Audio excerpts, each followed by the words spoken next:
dugaan adanya pelanggaran etik pemilu.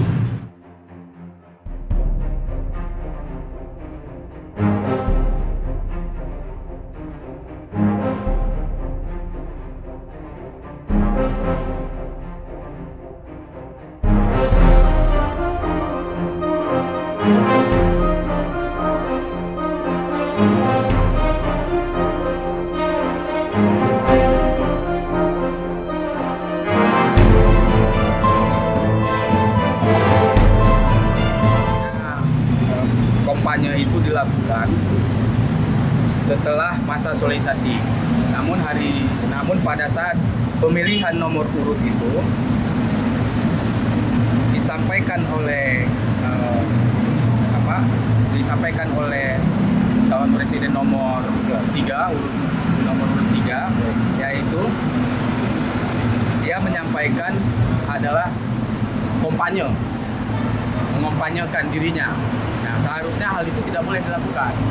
Kami dari advokat desa melaporkan dugaan adanya pelanggaran etik pemilu terhadap cawapres Bapak Muhaimin Iskandar dari nomor 1 pada tanggal 14 November 2023 saat penetapan nomor urut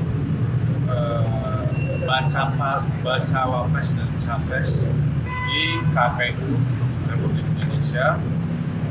Beliau menyampaikan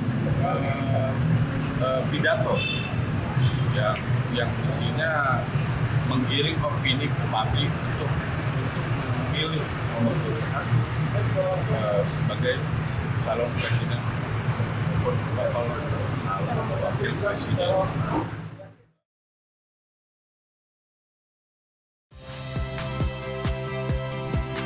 Saya Ciliria Bella.